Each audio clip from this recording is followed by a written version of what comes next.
훈육에서 그런데 우리가 중요한 거는 훈육이 좀 잘 안 되는 경우는 이렇게 다양한 요인들이 있을 수 있고 부모의 심리, 아이의 특성 이런 게 있을 수 있지만 흔히 있는 경우는 훈육이 일관되지 않을 경우에 아이도 별로 그 훈육을 신뢰하지 않을 수가 있게 되죠.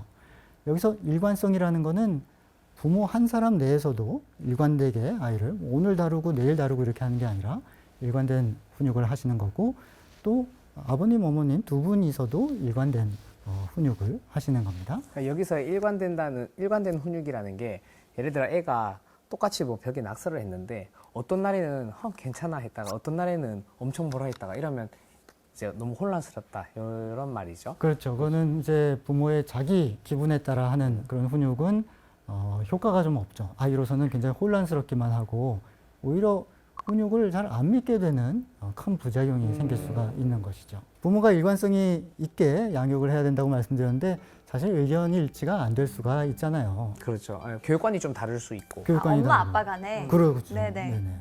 그러면 어떻게 하죠? 가위바위보로 합니다. 이긴 사람 말을 따라줘요. 그렇게 규칙을 정하시는 것도 좋아요. 승복을 잘 하실 수 있으면 그것도 괜찮아요. 지고 막 벽 부시고 있는 거 아니에요? 아니면 정선수 부부처럼 좀 주양육자한테 맞아. 조금 더 이제 말을 따라주는 네. 걸로 하는 게 옳지 않나?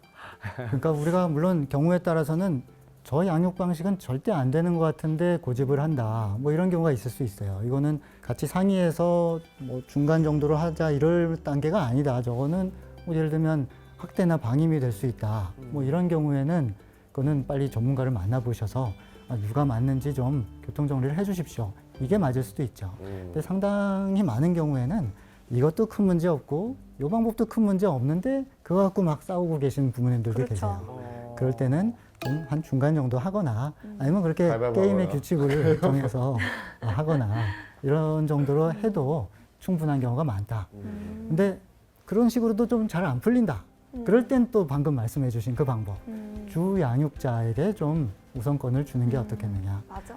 이와 함께하는 시간이 많은 양육자가 있고 뭐 저녁 때 들어서 잠깐 보는 양육자가 있는데 그 함께 보는 시간을 다 이렇게 해놨는데 들어와서 그거를 엎어버리면 참 이게 양육이 안 되죠. 그 잠깐 보는 시간을 그 연장선상에서 일관성 있게 좀 보조를 맞춰주시는 게 좋겠다.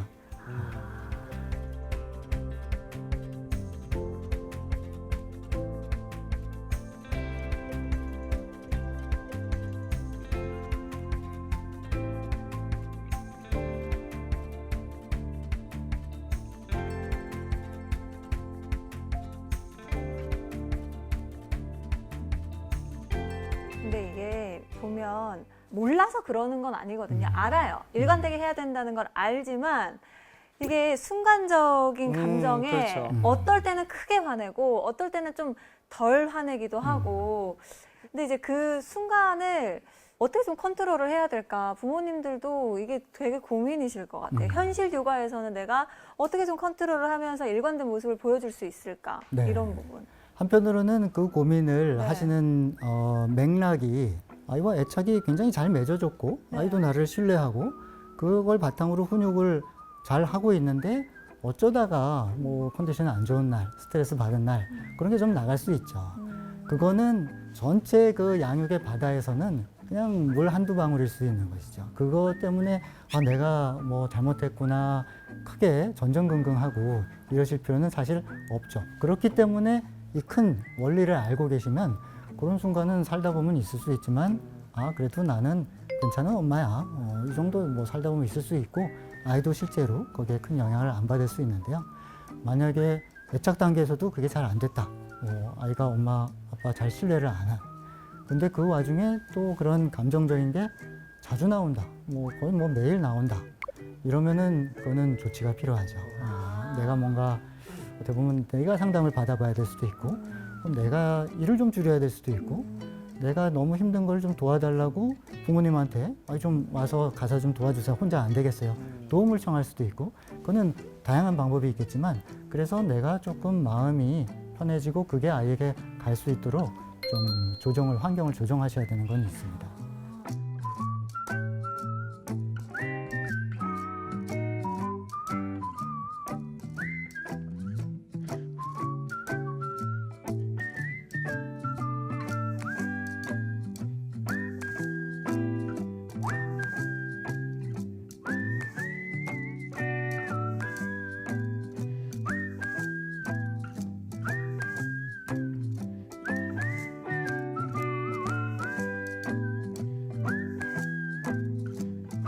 육아의 보물지도 이정표를 따라가고 있는데요.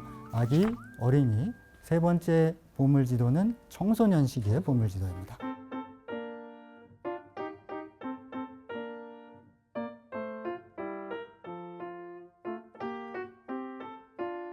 청소년 어렵죠. 네. 그러면은 이 청소년기에는 어떤 보물을 우리가 찾아야 될까요? 학업을 좀 지원하는 부모로서 이 노하우가 제일 크지 않을까 싶네요. 이러면 공부시키는 공부만 시키고 그놈의 학원 뺑뺑이 돌리고 학원 다니기 얼마나 싫어하겠어요. 맞아. 어휴, 진짜 하고 싶은 거 진짜. 딸 안 해? 그냥 경환쌤 딸 안 해? 아들 안 해. 어. 사실 그 공부라는 게 어떤 해야 될 거를 책임감 있게 숙제를 뭐 최대한 내가 할 만큼 한다 이런 거라면은 그거는 보편적으로 필요한 걸 거고요. 근데 그게 등수나 성적을 얘기하는 거라면 사실 이 세상엔 등수 매기면 1등부터 꼴등까지 있을 수밖에 없는 거거든요. 공부가 성적을 잘 받기 위한 공부 의미라면은 보편적인 육아의 원리에는 해당 사항이 없을 것 같습니다. 네. 그렇다면 네. 자. 내가 뭐가 될 수 있을까? 네, 그렇죠. 그런 약간 독립, 자립, 정체성 이런 맞습니다. 게 아닐까? 이거 정체성까지 나왔네요. 오, 딩동댕. 어려운 단어인데 맞습니다. 청소년기에는 네. 딩동댕 되게 좋아해요. 아, 그래요? 딩동댕 많이 해주세요. 딩동댕입니다. 네.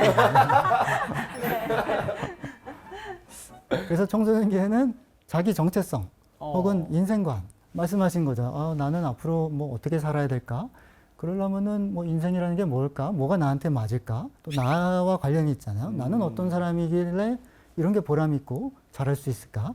이런 것들을 고민하는 시기이기 때문에 그런 자기 정체성이나 인생관 그걸 통해 심리적 자립으로 가는 그 마음을 발견해 주는 게 이 시기의 보물지도입니다. 어렵다, 어려워. 제일 어려운 거다, 진짜 제일 정말. 그래서 이 시기는 뭐 자아 정체성, 인생관 그러니까 내 갈 길을 찾는 거니까요.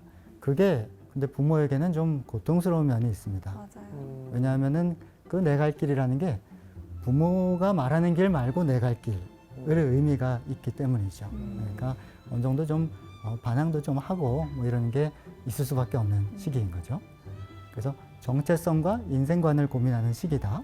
이 시기에 아이가 심리적 자립으로 나아갈 수 있도록 도와주자 하는 게 이 시기입니다.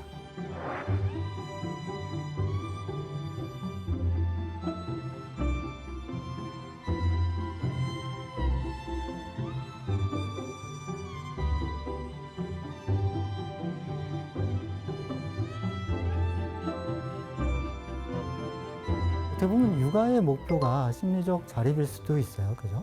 그러니까 우리 부모의 도움 없이도 잘 살 수 있게 하는 거잖아요. 그러니까 이 육아의 마지막 단계로서는 자립을 얘기하지 않을 수가 없고 그러려면은 자기가 어느 정도 시행착오를 겪으면서 그거를 발견하는 게 없을 수가 없죠. 즉, 한 번 더 육아 방식이 바뀌는 겁니다. 훈육의 시기에서 조금 자립을 허용하는 시기로 바뀌는 겁니다. 나는 누구고 나는 이 세상에서 어떻게 살아야 되지 뭐 어떤 걸 살면 이 세상에서 내가 잘 받아들여지고 잘 살 수 있을까 이런 거를 고민을 하다 보니까 내 길을 찾아야 돼 이러다 보니까 실은 부모에게는 좀 거부적이 될 수 있습니다. 맞아요. 아까 말씀드린 것처럼 부모의 길이 아닌 내 길을 찾아볼래 이게 이 시기에 건강한 심리거든요. 그게 잘못된 심리가 아니라 건강한 심리인 거죠. 근데 부모 참고 안 한다고 모든 사람을 참고 안 하면 될까요? 안 되죠. 그렇죠. 그럼 누구를 주로 참고하게 되죠? 또래 집단, 막 친구들. 그렇죠. 중요하잖아요. 또래 집단, 전문 용어까지 나왔습니다. 네. 친구들, 쉬운 네. 말로 하면. 친구들을 많이 참고를 하게 되고 또 현대 사회에서는 사회적 영웅들, 영웅이라도 해도 좋을까요? 그 연예인이나 스포츠 스타분들. 대체 영향을 더 그렇죠. 받으니까. 네, 그런 그런 분들이 분들의 있어요. 제가 가르치는 애 중에도 자기가 김하성인 줄 알고 있는 애가 있어요. 그건 좀 좋은 영향 아니, 롤모델처럼. 그래서 저는 약간 그런 생각도 해요. 예전에는 연예인 분들이 리얼리티 프로가 없었다 보니까 그 뮤직비디오 찍으면은 뮤직비디오에서는 사실 뭐 범죄 소재로 찍기도 하고 뭐 영화처럼. 그렇죠. 영화처럼. 뭐 막 무슨 반항하는 모습으로 이렇게 객기 있게 어떻게 보면 이런 식으로 찍기도 하고 그러는데 그거밖에 볼 게 없었다면 요즘은 리얼리티 프로가 나오니까 무대에서는 그렇게 과감하게 하시는 분들이 막상 또 리얼리티 프로 내에서는 굉장히 예의도 바르고 뭐 바른 청년 뭐 이런 식으로 나오는 경우들이 많잖아요. 그걸 보는 게 청소년들 입장에서 어떤 자신의 롤 모델로 참고하는 데는 훨씬 긍정적이지 않을까 하는 더 생각을 인간적인. 해요. 그렇죠. 자, 그래서 이런 식으로 스타들이나 또래가 중요해지는 반면 부모는 좀 덜 중요해지는 게 자연스러운 것이다. 그래서 이런 시기가 일단은 정상적인 과정이라는 것을 아시는 게 굉장히 중요하죠. 자연스러운 뭔가- 거다. 그렇죠. 잘못되고 있는 건가? 더군다나 그 전 단계가 훈육이었잖아요. 네. 내가 가르쳐줘야 되는 시기였는데 그러면은 가르쳐주는 시기 다음에는 뭔가 완벽하게 아이가 스스로 하는 시기가 올 것 같은 기대나 착각이 있기 쉬운데 그게 아니라는 거죠. 좀 시행착오의 시기가 기다리고 있는 것이죠.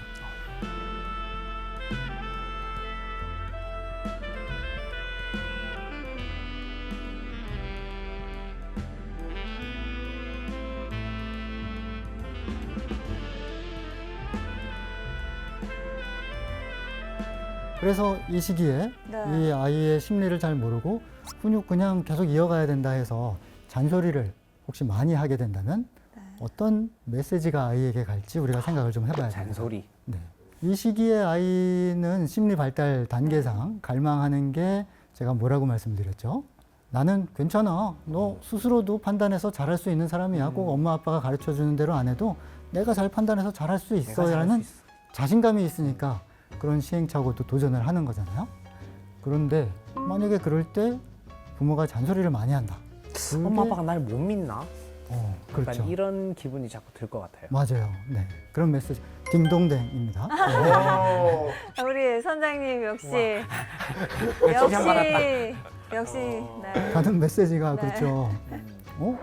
내가 잘 그만큼 혼자서는 못할 사람이기 때문에 자꾸 잔소리를 하나? 아 맞아. 그 지금 생각해 보면 고1, 2 때 저런 얘기 되게 많이 들었어요. 운동 안 하냐고. 알아서 한다고. 알아서 한다. 내가 알아서 할게. 네네네, 그렇죠. 내가 운동하지 아빠가 운동하나. 네. 이렇게 말하면 어떻게 해야 돼요? 그래, 열심히 해. 할 말 없는데? 나 할 말 없는데. 아, 이렇게 해야 되는구나. 그래서 이런 잔소리가 이 시기의 아이에게는 잘할 수 있는데라는 그 마음에 조금 생채기를 내는 걸 수도 있는 것이죠. 너는 혼자서 할 수 없는 아이잖아. 그래서 내가 이렇게 잔소리를 할 수밖에 없잖아. 라는 메시지가 갈 수도 있는 것이죠. 자꾸 끓이는 거예요. 그러면 아이 마음에서 어떻게 된다? 자존감이 좀 떨어지. 또 자존감이, 그렇죠. 다 자존감이 연결이 되는 겁니다.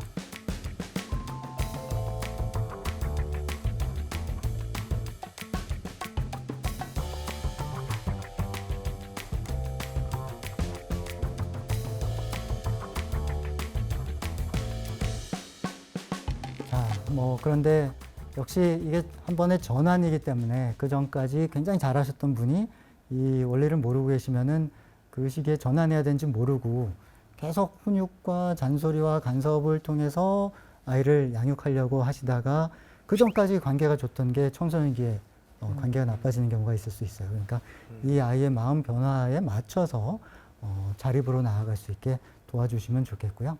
그게 이 원리를 몰라서 그러시는 경우도 있지만 때로는 본인 또 마음에 어떤 불안감, 하나하나 가르쳐 주지 않아도 과연 될까? 혹은 상실감. 그 전까지 우리가 얼마나 이렇게 사이좋게 내가 데리고 다니고 어디 재밌는 데 데려가면 아빠 최고 하고 그랬는데 이제는 그냥 친구들이랑 노는 걸 더 좋아하는 것 같고 이런 서운함, 상실감 이런 것들을 어느 정도 부모님도 스스로 좀 다루실 수가 있어야 이 시기에 건강한 육아를 하실 수가 있는 것이죠.